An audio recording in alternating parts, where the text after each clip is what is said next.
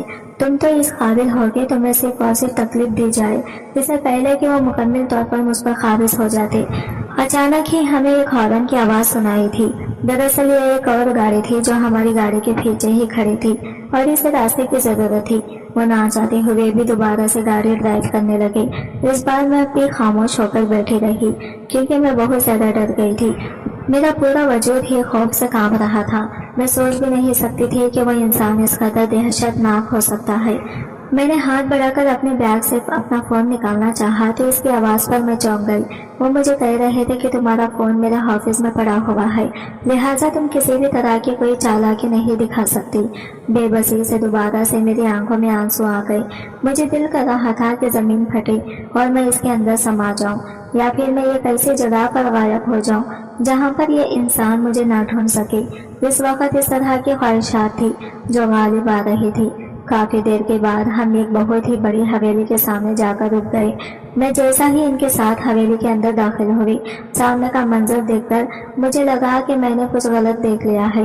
مجھے اپنی آنکھوں پر یقین ہی نہیں آ رہا تھا۔ وہاں پر موجود کچھ بھی میری سوچ کے مطابق نہیں تھا، اور وہاں پر کھڑی ایک واحد شخصیت تھی جس کے بارے میں یہ گمان نہیں رکھتی تھی۔ میں سوچ بھی نہیں سکتی تھی کہ وہ شخصیت اس طرح کی جگہ پر پائی جائے گی، کیونکہ وہاں پر آج سے تقریباً 6 سال پہلے کی بات ہے۔ اس وقت میں کالج میں پڑھتی تھی۔ میں اپنے علاقے کی سب سے خوبصورت لڑکی تھی۔ سارے لوگ ہی مجھ پر مرتے تھے، چونکہ میں شہر کے ایک پوش علاقے میں رہتی تھی۔ اس وقت اماں بھی ٹھیک ٹھاک تھی اور ابا کا کام بھی صبح سے چلتا تھا۔ اسی وجہ سے گھر میں پیسوں کی ریل پھیل تھی، کسی قسم کی کوئی تنگی نہیں تھی۔ چھوٹے بہن بھائی بھی خوشگوار زندگی گزار رہے تھے۔ اگر میں یہ کہتی کہ زندگی میں کسی قسم کا کوئی مسئلہ نہیں تھا تو اس میں کچھ بھی غلط نہ ہوتا۔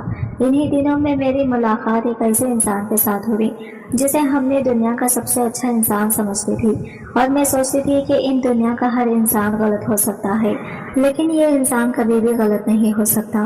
وہ ہمارے محلے میں آنے والا واحد شخص تھا جسے میری دوستی ہو گئی تھی۔ یوں تو میں کسی بھی لڑکے کے ساتھ بات چیت نہیں کرتی تھی، بات چیت کرنا تو بہت دور کی بات ہے۔ میں ان کی طرف نظر اٹھا کر بھی دیکھنا پسند نہیں کرتی تھی۔ میں انہیں کوئی اور ہی مخلوق سمجھتی تھی۔ میری اسی عادت کی وجہ سے اکثر ہی میری کزنیں مجھ پر ہنستی تھی، اور کچھ کزنیں تو میرا مذاق بھی بناتی تھی اور مجھے کہتی تھی کہ نہ جانے تم شادی کیسے کرو گی، تمہارے لیے تو اپنے دلہے کو بھی دیکھنا بہت مشکل ہو جائے گا۔ میں ان کی تمام باتوں کو مکمل طور پر نظر انداز کرتی تھی۔ وہ شخص مجھ سے تقریباً 3 سال بڑا تھا، اور کچھ ہی عرصے کے بعد وہ ایک نوکری کرنے کے بارے میں سوچ رہا تھا۔ اس کی ڈگری مکمل ہونے والی تھی۔ وہ ایک بہت ہی بڑے خاندان سے تعلق رکھتا تھا، لیکن اپنے آپ سے کچھ اختلافات کی وجہ سے وہ ناراض ہو کر ہمارے محلے میں رہنے کے لیے آ گیا تھا۔ ایک دن میں اس کے گھر میں کھانا دینے کے لیے بھی، ان دنوں ہم نے گھر میں بریانی بنائی ہوئی تھی، اور کراچی میں تو یہ رواج ہے کہ اگر گھر میں بریانی بنے تو محلے کے گھروں میں جا کر ضرور دیتے ہیں۔ میں جب اس گھر میں پہنچی تو دروازہ پہلے سے ہی کھلا ہوا تھا۔ میں نے اسے پکارا لیکن دوسری طرف سے اس کا جواب موصول نہیں ہوا۔ میں ہچکچاتے ہوئے گھر کے اندر داخل ہو گئی۔ اس دوران ہم دونوں کی ہلکی پھلکی بات چیت ہو چکی تھی، اور یہ بات چیت ہم دونوں کی چھت پر ہی ہوتی تھی۔ میں اکثر وہاں پر کپڑے ڈالنے کے لیے جاتی تو وہ پہلے سے ہی موجود ہوتا تھا۔ سب سے پہلے اس نے مجھے مخاطب کیا تھا، اور یوں ہم دونوں کے درمیان معلومات کا تبادلہ ہوا تھا۔ میں نے اسے دوبارہ سے پکارا لیکن پھر مجھے اس کی آواز سنائی نہ دی۔ کمرے کے اندر گئی تو سامنے کا منظر دیکھ کر میں بہت زیادہ پریشان ہو گئی۔ اس کی حالت اس وقت بہت بری تھی۔ وہ فرش پر لیٹا ہوا تھا، اس کے بال بکھرے ہوئے تھے اور اس کے سر پر ہلکا ہلکا خون بھی جمع ہوا تھا۔ یقیناً وہ گر گیا تھا اور جس کی وجہ سے بھی ہوش ہو گیا تھا۔ میں تیزی سے بھاگتی ہوئی اس کے پاس کی بریانی کو میں نے سائڈ پر ہی رکھا۔ میں نے اسے ہلایا تو اس کی ہلکی سی آواز سنائی دی۔